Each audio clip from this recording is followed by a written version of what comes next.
갑자기 무슨 전쟁 영화인가 여러분들이 궁금해하실 텐데, 전쟁에서 승리를 하려면 먼저 바다에서 해군이 함포 사격을 합니다. 상륙작전을 하기 전에 그 육지를 향하여 무차별한 폭격을 가합니다. 그리고 난 다음에는 공군이 폭격기로 또 그냥 쑥밭을 만들어 놓습니다. 이렇게 육군이 들어가기 전에 해군이 함포 사격을 하고 또 공군이 폭격기로 폭격을 하고 거의 초토화된 상황에서 육군 보병이 들어갑니다. 각개전투라 그러죠. One and one fight. 한 사람씩 치고 들어가면서 적진에 가서 깃발을 꽂아야 전쟁에서 완전히 승리하는 겁니다. 근데 여러분, 중요한 것은 영적인 전쟁도 마찬가지입니다. 전술은 똑같습니다. 제가 그것을 여러분들에게 설명드리려고 동영상을 보여드렸습니다. 주일 예배 말씀은요, 폭탄을 투하하는 것입니다. 일방적입니다. 저 혼자 이야기하잖아요. 제가 이야기를 막 합니다. 여러분들은 그냥 앉아서 이제 듣습니다. 어떤 분들은 고민을 합니다. 이게 무슨 말이지? 어떤 분은 갈등을 합니다. 이렇게 하면 안 되겠네. 어떤 분은 또 은혜를 받습니다. 나름대로 말씀의 폭탄을 통해서 사람들의 반응이 다 다릅니다. 막 고민도 하고 갈등도 갖고 회개하는 사람도 있고, 은혜 받은 사람도 물론 있습니다. 그리고 난 다음에 그것으로 그치면 안 됩니다. 소그룹으로 가셔야 됩니다. 소그룹으로 가서 목자가 그 목원들, 목장 구성원들 한 명 한 명을 상담하는 거예요. 이렇게 저렇게 막 혼란한 가운데 말씀을 듣고 말씀에 폭탄을 맞은 그 사람들에게 그 의미가 뭔지를 하나씩 설명을 해줘야 돼요. 둘 다가 필요합니다.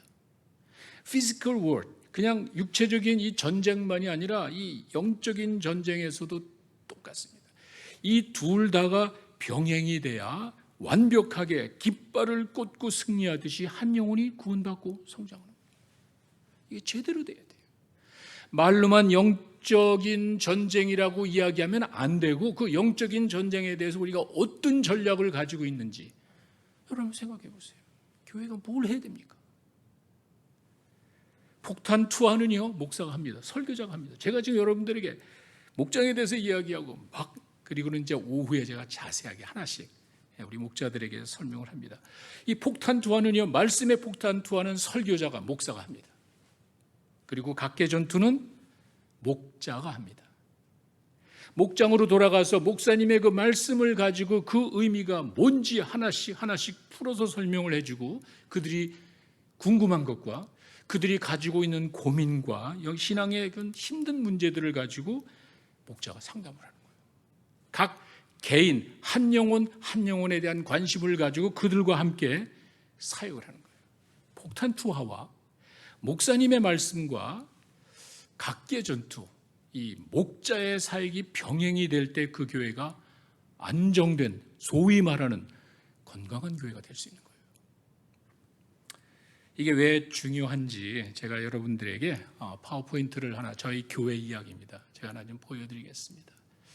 이 사진은 정확하게 2019년 크리스마스 성탄 예배입니다. 자세히 보시면은요, 이제 빨간 옷을 입고 있습니다. 이게 성탄 예배였고, 앞에 보시면은요, 저희 체육관에서 한오부가 예배 드리는데 아이들이 이제 공연을 합니다. 부모들이 보고 이렇게 예배를 드렸습니다. 이게 팬데믹 바로 오기 전입니다. 2019년 12월입니다.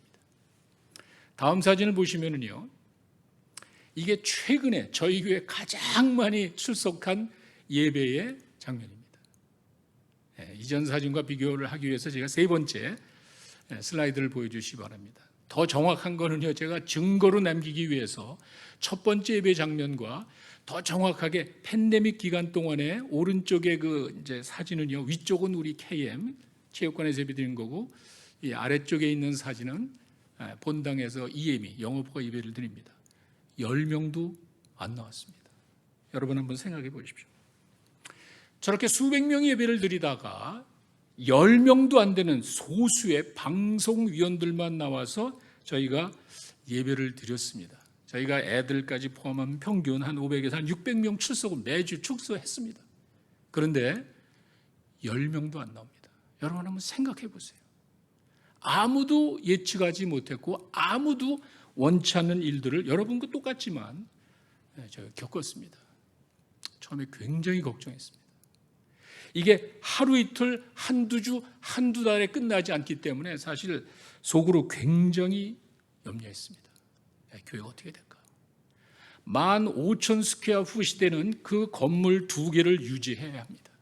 아직도 저희는 모기지를 내고 있습니다. 그래서 사실 목사만이 가지고 있는 그런 고민이 있습니다. 앞을 내다볼 수 없는 상황에서 또다시 이것이 얼마나 갈 건지, 이것이 어떻게 끝날 것인지 아무도 모르기 때문에 저 혼자 고민을 합니다. 그런데 결론은 아무 문제가 없었습니다. 제가 여러분 분명히 말씀드리지만 숫자로 이야기하는 게 아닙니다. 그게 제일 나쁜 거예요. 세상적인 비즈니스 하는 사람들은 수적인 거로 평가하겠지만 저희는 이 미니스트리를 하는 것이 비즈니스 하는 사람이 아닙니다. 제가 뭐 사람의 숫자나 헌금 숫자 가지고 여러분들에게 이야기하는 것이 아니고 사역입니다. 여러분들이 보실 때는요, 1년 전, 한 2년도 안 되는 그 꽉 찬 사람들이 예배를 드리다가 이제는 10명도 안 되는 사람이 예배를 드렸지만 사역은 그대로 이루어가고 있었습니다. 깜짝 놀랐어요. 목장입니다. 제가 여기서 그걸 다 말씀을 드릴 수는 없고 요 자세한 제가 말씀드리고자 하는 내용이 뭔지는 제가 목장 세미나회 때 우리 목자들의 교회 리더들에게 제가 자세하게 이제 간증을 할 겁니다. 잘 준비된 교회가 이겨나가는 거예요. 아무도 예측할 수 없습니다. 여러분 한 치 앞을 내다볼 수 없다는 건 말로만 하시면 안 되고 실제로 우리들의 삶은요 한 치 앞을 내다볼 수 없습니다. 그게 중요한 게 아니에요.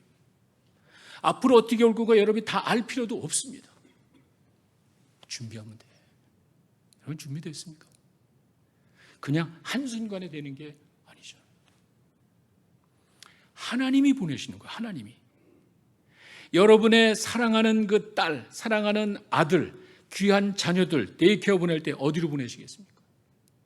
내 그 소중한 자녀를 어디로 보내겠습니까? 교회 성장은요 사람이 끌어오는 게 아니에요. 그게 문제예요. 내가 인위적인 방법으로 세상적인 방법으로 끌어오려고 하니까 그게 문제예요. 그게 교회 성장이 아닙니다. 하나님이 보내신다고 그랬어요. 어디로 보내시겠어요? 준비된 교회예요. 저는 그것을 이번에 아주 절실하게 느꼈습니다. 그리고 제가 리타이어를 했지만 은퇴를 하고 이제 뒤 돌아봤을 때 정말 아찔했습니다. 제가 그걸 의식하고 준비한 게 아니잖아요. 그냥 저는 제 마음속에 가장 중요하다고 생각하는 그 사역을 35년 이상 열심히 했습니다. 이런 전 세계적인 팬데믹이 왔을 때 아무 문제 없었어요. 다시 숫자를 이야기하는 게 아닙니다. 지금 오픈했는데 사람들이 교회는 여러분 잘 안 나와요. 그걸 말하는 게 아니에요. 몇 명이 나오고 헌금이 얼마 나온 이런 세속적인 방법으로 평가하시면 안 되는 거예요. 사역이 되냐는 말이에요. 사역이. 한 영혼이 구원받고 한 영혼이 성장하는 사역이 이루어지고 있냐는 말이에요. 그래야 하나님이 사람을 보내시는 거예요. 제가 목장사역에 관심을 가지게 된 배경이 있습니다. 목회를 하다가 저도 고민을 많이 했는데 한 번은 그 이동원 목사님이 세미나를 하셔서 그냥 우연히 그냥 방문하게 됐습니다. 뭐 워낙 유명한 분이고 그분이 제가 미국에 유학 오나 그 워싱턴에 사역을 하고 계셨거든요. 이분이 1993, 그러니까 워싱턴 지역에서 사역하시다가 1993년에 한국으로 들어가셨습니다. 그리고 1994년에 지구촌 교회를 시작하신 거예요. 네, 뭐 여러분 아시다시피 워낙 유명한 분이니까 교회가 급성장을 했습니다. 진짜 뭐 짧은 기간에 수천 명이 모였습니다. 뭐 누구나 다 예상했던 일이죠. 그리고는 2001년서부터 서서히 소그룹 사역을 시작하시고 3년간 이런 식으로 목장에 대한 홍보 설교 막 하고 준비하고 3년 후에 2004년도에 목장교회라는 이 목장 소그룹 사역을 정식으로 이제 시작하셨습니다. 그분이 뭐 성경 공부 뛰어난 분이죠. 평생 훈련 열심히 하신 분이죠. 그와 전혀 다른 개념의 목장교회를 시작하셨습니다. 그런데 그 수천 명이 몰려왔는데 그 교인들의 96%가 다른 교인들입니다. 뻔하죠. 워낙 유명한 분이니까, 말씀이 좋으니까 그냥 96%의 교인들이 소위 말하는 수평이동. 근데 이분이 순수한 분이에요. 그 숫자가 많다고 그냥 인조이하는 것이 아니라 하루는 그런 생각이 들대요. 내가 양 도둑인가?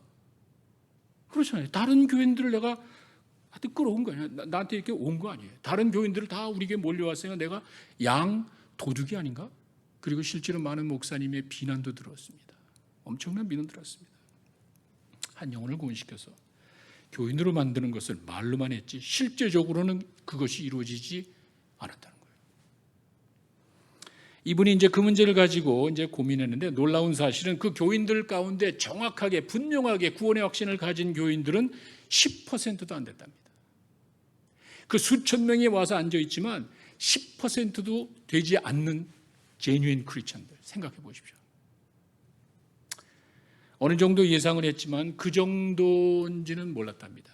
이 말은 무슨 말이냐면은 자신의 설교를 듣고 사람들은 그냥 구경하고 가는 거예요. 즐기면서 그냥 가는 거예요. 큰 교회 설교 잘하는 목사님 그러니까 그러고 가는 거예요. 그럼 난 뭐지?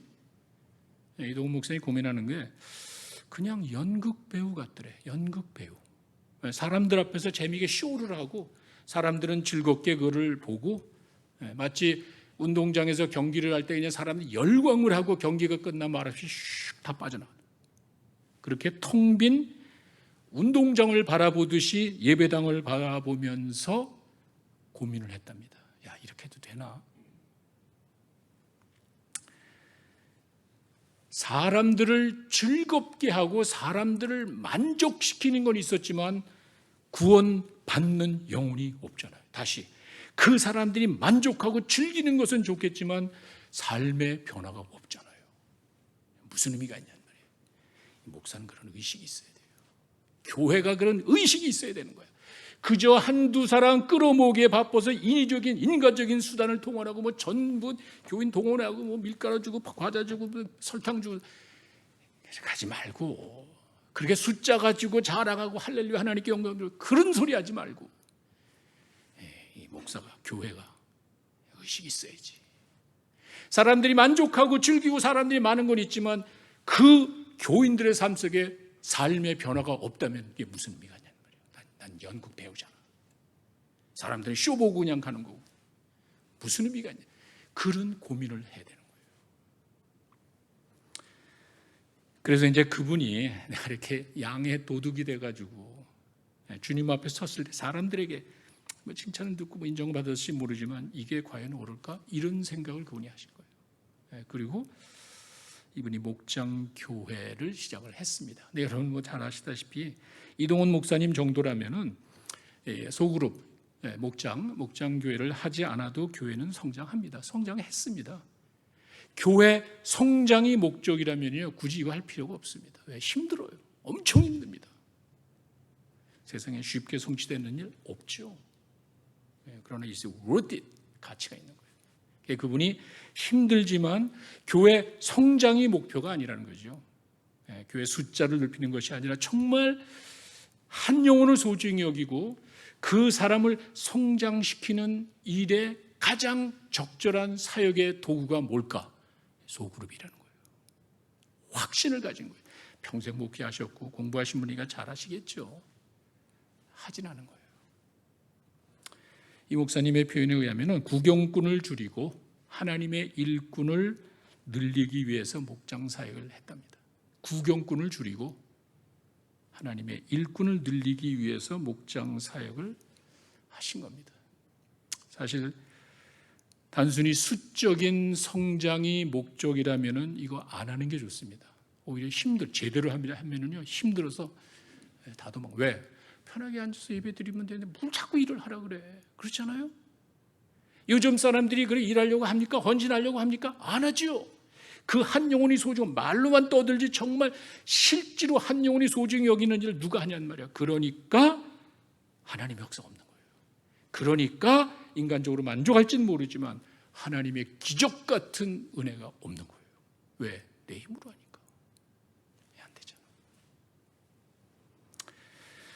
자, 여러분 오늘 본문의 말씀을 다시 한번 제가 읽어드리겠습니다. 하나님은 모든 사람이 구원을 받으며 진리를 아는 데 이르기를 원하신다. 여러분 한번 제가 묻겠습니다. 이게 가능합니까?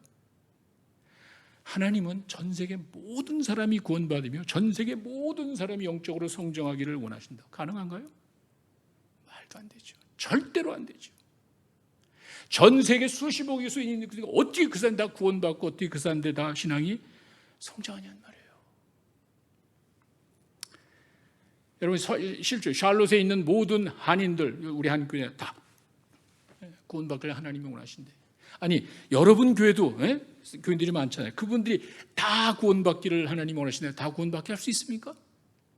저는 지금 현실적인 이야기를 하는 거예요. 현실적으로 그냥 이론적으로 이야기하는 것이 아니라. 그런데 꼭 불가능한 것만은 아니에요. 관점을 바꾸면 새로운 각도에서 바라보면 이게 가능하더라고요. 여기서 모든 사람이라는 것을 저는 목장으로 봅니다.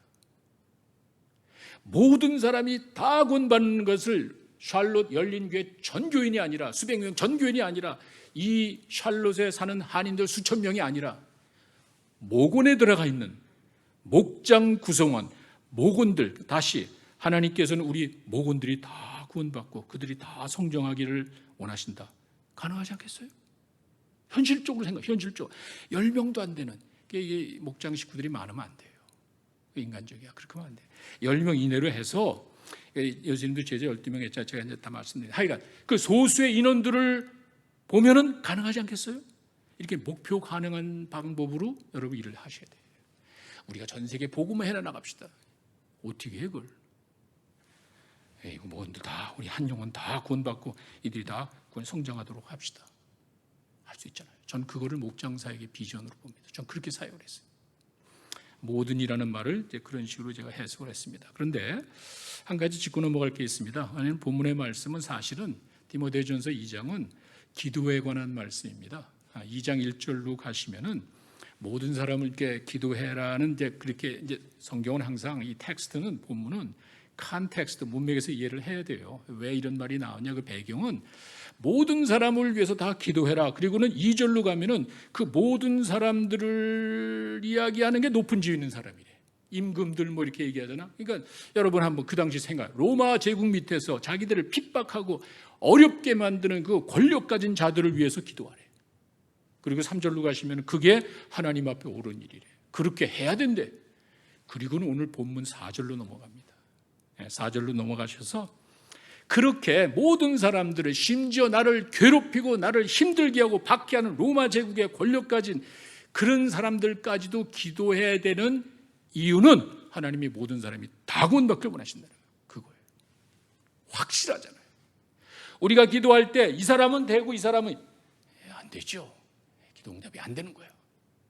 하나님이 원하시는 것은 비록 나를 너무 힘들어 날 괴롭히고 저 사람 보기도 싫어.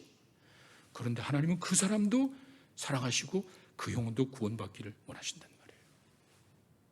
하나님이 이렇게 모든 사람이 다 구원받기를 원하시기 때문에 2장 4절의 말씀이 중요한 거예요. 하나님의 구원 계획에 예외되는 사람이 없습니다. 그리고 그 모든이란 개념을 전 세계로 보지 말고 내 가정, 내 목장으로 보면 가능하지 않을까? 이게 목장 사역의 비전이에요. 그렇게 사역을 하시죠. 내 목장 열심히 한번 해보는 거예요. 수천 명, 수만 명은 안 돼도 10명은 할 수 있잖아. 이 목장도 하잖아. 이 목장도 하잖아. 이게 수백 명이 되고 수천 명이 되고 이렇게 퍼져나가. 그 원리를 여러분이 이해하셔야 돼요. 자, 이것이 제 생각하는 목장 사역의 비전인데 그렇다면 어떻게 해야 될까? 모든 사람이 구원받는 그 모든이라는 개념을 목장으로 보고 목원들 모두가 구원받고 성장하기를 어떻게 될까? 첫 번째는 영혼 구원에 초점을 맞춰야 됩니다. 여기 이제 제일 먼저 나와 있는 모든 사람이 구원받으며 하나님의 마음이에요. 다른 거 다 필요 없습니다. 하나님이 원하시는 건 정말 한 영혼이도 구원받는 거예요.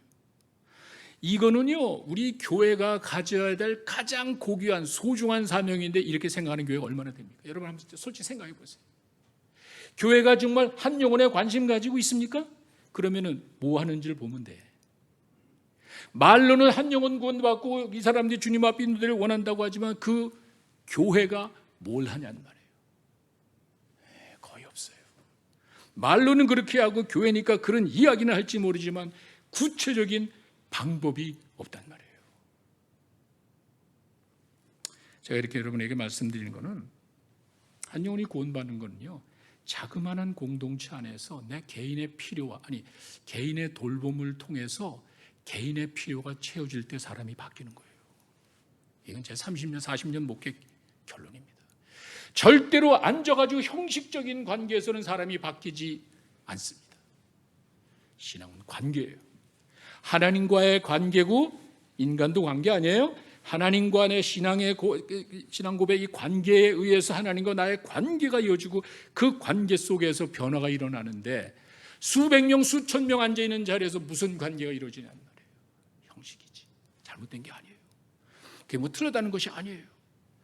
변화의 가능성을 놓고 봤을 땐 참 어렵습니다. 그런데 소그룹으로 가면 10명 이내 소그룹으로 가면 한 사람 한 사람에 대한 관심이 가능하잖아. 한 사람 한 사람의 필요를 채울 수가 있잖아. 마음이 열리는 거예요. 사람이 바뀌는 거예요. 그래서 그 영혼이 주님 앞에 돌아오게 된다고. 이런 구체적인 방법이 있어야 돼요. 여러분 그 탕자의 비유를 보시면은요, 그 탕자의 그 아버지가 나오죠. 탕자의 아버지가 탕자가 돌아왔을 때 한 말이 누가복음 15장 24절에 이렇게 나와 있습니다. 야, 내 아들이 죽었다가 살아났대. 아버지 재산 가지고 나가서 흥청망청 다 써버리고 돌아왔는데 그 아들을 두고 하는 말씀이 죽었다가 살아났대. 잃어버렸다가 다시 얻었대. 그러니 내가 얼마나 기쁘냐. 관점을 보세요. 관점을. 우리가 봤을 때는 아버지 재산을 다 써버리고 낭비하고 다 흥청망청 써버리고 아주 못된 놈이고 실패한 자식은 나쁜 자식이지만 아버지는 그게 아니잖아요. 죽었다가 살아났대. 잃어버렸다가 다시 얻었대. 근데 여러분 잘 보세요. 같은 집에서 사는 그 맏아들은 달랐습니다. 그 맏아들, 그 형의 마음은 달랐습니다. 화가 치밀어 올랐어요. 아버지의 그런 모습, 자기가 하루 종일 나가서 열심히 아버지를 위해서 충성스럽게 일하고 돌아오는데 집에서 흥청망청 무슨 뭐 잔치 소리가 나는, 야 이게 무슨 말이냐, 어떻게 된 일이냐. 그러니까 하인이 갔다 오더니 동생이 돌아왔어요. 그 아들이 돌아왔어요. 잃어버린 그 아들이 돌아오니까 우리 주인님이 기뻐가지고 막 너무너무 잔치를 기뻐가지고 좀 막 했어요. 그러니까 그 아들이 누가복음 15장 28절을 가니까요, 화가 치밀어 오는 거예요. 아버지는 그렇게 좋아가지고 잔치를 벌이면서 죽었다가 살았다 그러고 잃어버렸다가 다시 얻어서 그 기쁨을 누리는데 그 형은 신경질이 화가 나는 거예요. 집에 들어가진 않습니다. 화가 치밀어 올라가지고 안 들어가니까 아버지가 다시 나와서 그 아들을 이제 큰아들 설득하는, 아버지 나는 열심히 일을 했는데 내가 열심히 일했다고 해서 내 친구들 위해서 염소 새끼 한 마리 잡아준 적이 없잖아. 그런데 이 아들이, 여러분 이 아들이 자기 동생 아니에요? 관점이 그렇게 다르다고. 그 동생이 돌아왔는데 그 불쌍히 여기고 살아가는 건 없더라도 그런 말, 근데 정확한 표현, 이 아들이나 당신의 이 아들이 원문의 표현이에요. 이 맏아들은요, 자기 동생을 향해서 아버지한테 하는 소리야. 당신의 이 못된 놈이 돌아왔는데 뭐 좋다고 또 재산을 축내, 뭐 좋다고 또 살찐 송아지 한 마리 잡아서 하냔 말이야. 나는 열심히 했는데 나한테는 하나도 염소 새끼 한 마리도 안 잡아주고 살찐 송아지 잡아가지고 또 잔치에 이 말이 되냐는 거예요. 아버지가 이야기합니다. 야 이놈아, 넌 항상 나오세요. 네 동생은 죽었다가 사는 거야. 관점이 다르잖아요. 정말 죽었다가 살아난 동생을 여러분 봤다면 여러분 어떻겠어요? 내 동생이, 내 아내가, 내 남편이, 내 자식이 죽었다가 살아났다면 그 기쁨이 어떻겠어요? 이게 있어야 된다는 거예요. 여기 한 가지 중요한 교훈이 있습니다. 한 지붕에, 한 가정이죠. 한 지붕에서 가까이 있다 그래서 아버지의 마음을 아는 게 아니더라고. 깜짝 놀랐어요. 맨날 한 지붕 밑에서 아버지랑 같이 살았지만 그 아들은 아버지의 마음을 몰랐던 거예요. 이게 무서운 사실이에요. 우리가 교회를 열심히 다닙니다. 하나님의 자녀라고 이야기를 합니다. 교회 생활 열심히 하고 성경 공부하지만 하나님의 마음을 모를 수가 있잖아. 이게 한두 명이에요, 그게. 그래서 교회가 욕을 먹잖아. 예수님 욕하는 사람이 어디 있습니까? 한 지붕 밑에서 아버지와 같이 살고 가까이 있다 그래가지고 그 아버지의 마음을 아는 게 아니더라고. 그게 문제예요. 내가 교회 다니고 같은 신앙생활을 한다 해서 다 똑같은 생각을 하는 게 아니라는 거예요. 이게 문제입니다. 교회가 사실 이렇게 너무 세속적이고 물질적이고 너무 외적인 거에 치우치는 것 같아. 많고 크고 화려한 거에는 그냥 껌뻑해. 거기에는 하나님의 관심이 없습니다. 하나님은 한 영혼이, 수백만 명이 아니라 한 영혼이 돌아왔을 때 그렇게 기뻐하시잖아. 그래서 목장사역을 하는 거예요. 그래서 하나님이 기뻐하시는 거예요. 내가 교회를 성장시키는 큰 일을 위해서 하는 것이 아니라 한 영혼 구하는 일에 온 교회가 매달리더라고요. 어떻게 합니까? 그런 프로그램이 어딨냔 말이야. 그런 말은 다 하지만 실제로 그렇게 하는 교회가 어딨냔 말이에요. 목장사역 하잖아. 그제 뭐 목장에서 뭐 재미난 이야기, 그게 아니죠. 우리가 그 수준 이야기, 목자 세미나 이런 게 말씀드리는데, 그 목장 사역의 핵심이 정말 한 영혼의 관심을 가지고 한 영혼을 향한 개인적인 돌봄을 통해서 그 개인의 필요가 채워지니까 마음이 열리잖아. 그거예요. 그래서 하나님이 목장사역을 이게 10명, 얼마 안 되니까 수백 명 놓고는 어렵지만 10명 이내 사람들을 놓고는 그게 할 수 있잖아요. 사람이 바뀌는 거는요, 다시 개인적인 니드가 채워질 때예요. 나의 외적인 것이건 내적인 것이건 나의 고민과 필요가 채워질 때 이런단 말이에요. 그리고는 그 목자의 그 헌신을 통해서, 목자가 뭐 똑똑하고 성경 잘 가르치고 뭐 그게 아니에요. 목자는 그런 사람이 아니에요. 정말 주님 사랑으로 잘 섬기면, 야, 이건 좀 다른데, I haven't seen such a dedication before. 저런 헌신 내가 본 적이 없어. 마음이 열리는 거예요. 말 100번 해봐야 소용도 없어. 예수 믿어라 뻔한 이야기를 얘기할 필요가 없단 말이에요. 얘기 안 해도 다 알고 있어. 그게 그들의 마음속에, 이렇게 교회가 그 한 영혼에, 순 여기에만 관심이 있지, 한 영혼의 관심을 가지고 그것을 이루는 구체적인 방법으로 소그룹 사역을 할 때 하나님이 어떻게 했어요? 사도행전에 여러분 2장 47절의 말씀이 바로 그거거든요. 하나님께 영광 돌리고 사람에게 칭찬 들으니까 하나님이 보내시잖아. 아까 제가 말씀드렸죠. 대개 교회 성장은요, 내가 끌어오는 거야. 내가 사람들의 목을 쳐가지고 끌어오는 거예요. 어떻게 해서든 고리 걸쳐가지고 그냥 낚시 걸려도 그 숫자 앉아가지고 있는 거 가지고 만족하고 있잖아. 말도 안 되는 소리 하고 있잖아. 하나님께서 정말 그걸 원하시겠냐는 말이에요. 아니죠. 하나님이 보낸다는 말이에요. 여러분 잘 기억하세요. 하나님께 영광이 돼. 하나님 마음에 쏙 들어 한 영혼을 향한 그 사역에 열심을 다하고 있어. 하나님이 어떻게 했어요? 사람들에게 칭찬 들어. 왜? 그들의 니드가 채워지잖아.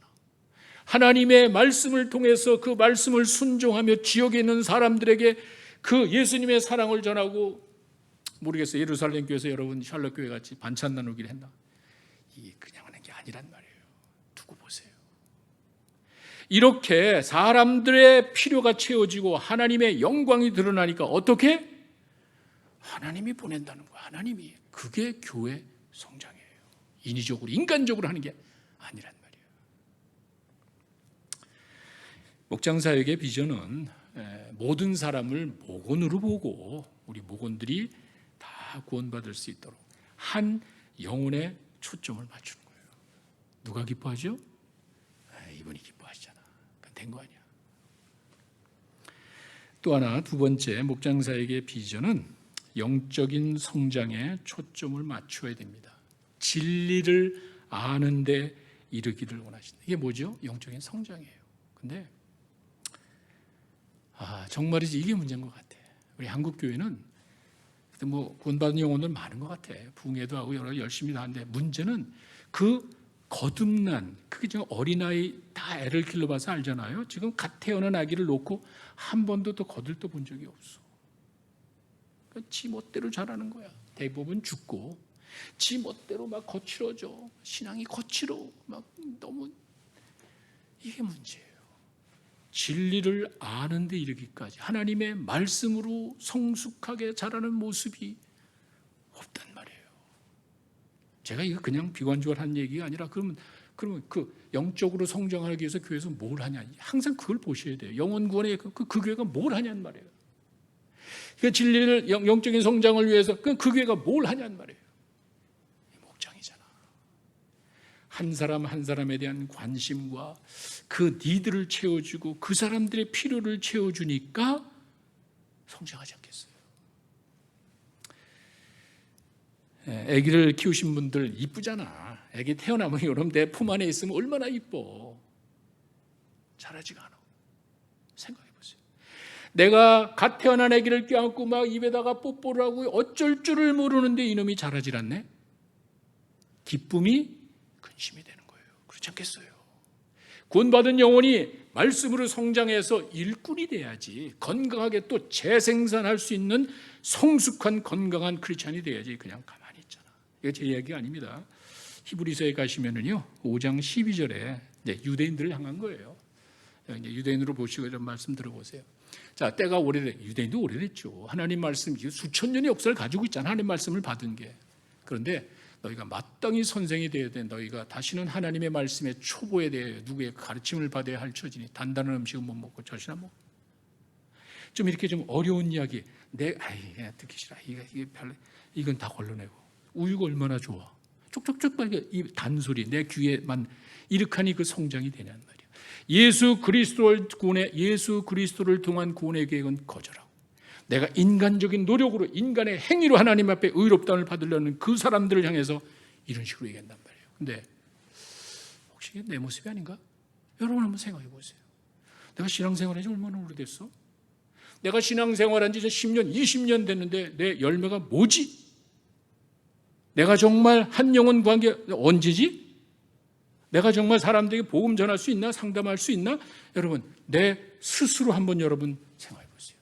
유대인들이 율법을 알지요. 할례를 받았죠. 제사를 지니죠. 겉으로는 정말 화려하고 멋있잖아. 하나님과 동떨어진 거야. 이게 문제예요. 내가 신앙생활하면서 내 스스로 만족을 할지는 모르지만 난 잘하고 있다고 내 스스로 이야기할지 모르지만 하나님과 동떨어진 그런 삶을 살아가는 것은 아니야. 보셔야 돼요. 성장은 개인적인 돌봄을 통해서 이루어집니다. 저는 이건 어린아이도 마찬가지고 이렇게 육체적인 성장이나 영적인 성장이 개인적인 돌봄에 의해서 이루어진다면 이걸 어떻게 되지? 이런 생각을 좀 해야 될 거 아니에요. 교회가 한 영혼에 대해서 구하게 또 그 영혼이 성장, 내 아이가 잘 자랄 수 있도록 좀 엄마 아빠가 고민하잖아요.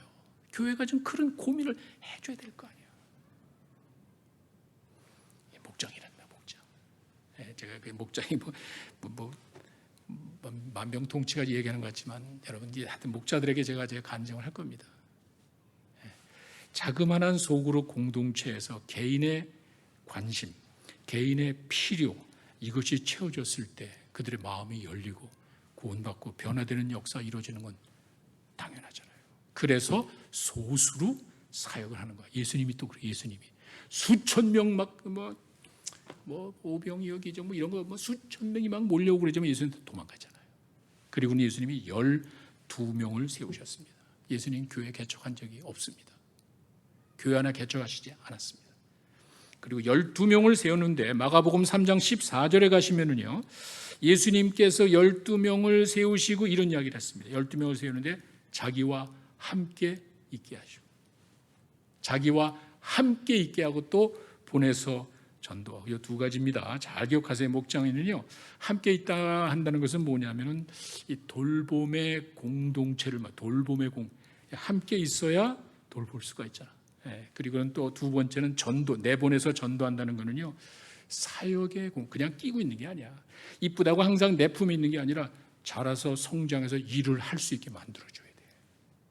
교회가 그런 시스템이 있어야 되는 거예요. 그 교회를 하나님이 축복해 주신단 말이에요. 예수님께서 12명을 선택하시고 그들과 함께 하셨다는 그 다른 표현이 아니라 12명 해놓고 야 너들 다음 주에 와 이게 아니라 그냥 항상 같이 있는 거예요. 왜 그렇죠? 그래야 변화가 돼. 제가 이거는요, 제 개인적으로 제가 당뇨가 오래됐거든요. 당뇨 타입 1 굉장히 좀 심각한데, 하여간 의사들 여러분 다 아는 이야기입니다. 운동의 효과라는 건 우리가 이미 다 알고 있습니다. 운동을 해야 된다는 이야기는 다 알고 있는데, 여러분 한번 생각해 보세요. 한 주일에 한 번 운동하는 사람과 한 달에 한 번 운동하는 사람과 매일 운동하는 사람의 건강 상태가 어떻겠어요? 어려운 거 하나도 없잖아. 다시 내가 매일매일 걷고 만보를 뛰고 매일매일입니다. 건강 유지하는 사람과 뭐 한 주일에 한 번 정도는 만보해. 나머지는 바빠서 바쁘니까 못해. 이 사람은 아니야, 난 더 바빠. 정도 끝들 수 없어. 한 달에 한 번 정도. 이건 애들도 하는 소리 아니에요. 누구의 건강이 좋겠냔 말이에요. 힘들죠. 힘들지. 쉽게 있게 하는 일이 세상에 어딨냔 말이에요. 힘들지. 그러나 가치가 눈에 보이잖아. 운동의 효과라는 게 이게 눈에 보이잖아. 지금은 아무것도 아니었잖아요. 여러분 나이 들면 다 드러납니다. 이야기를 좀 바꿔볼까요?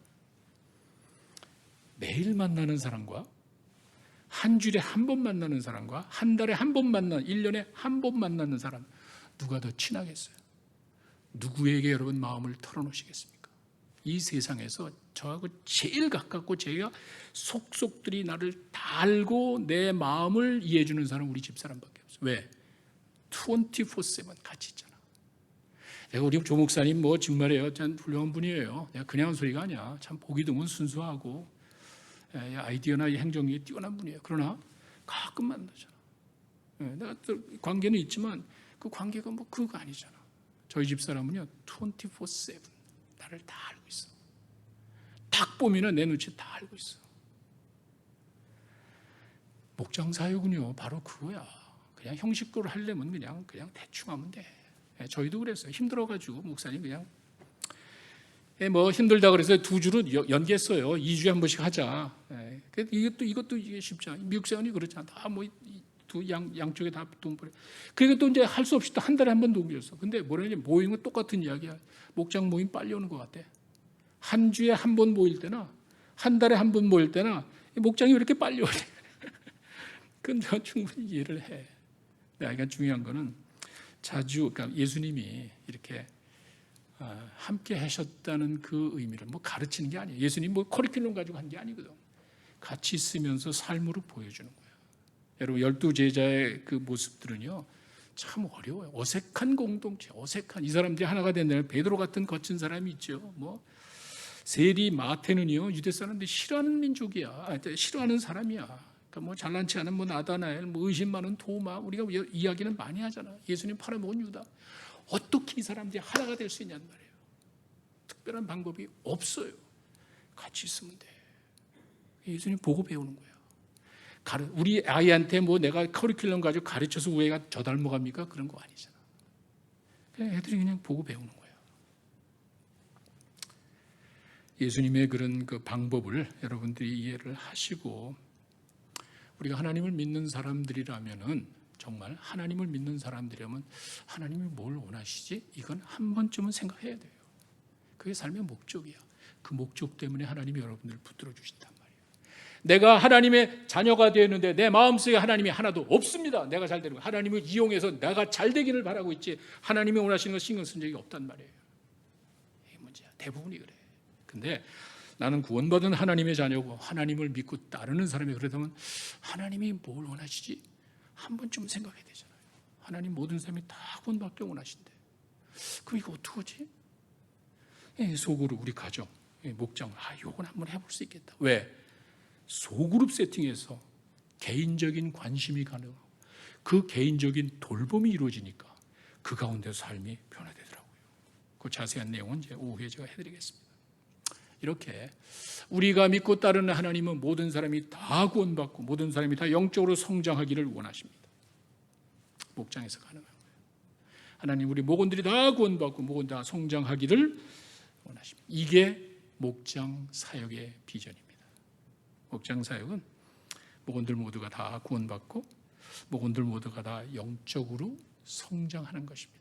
이렇게 할 때, 이렇게 준비했을 때 하나님께서 여러분들을 축복해 주실 줄로 믿습니다.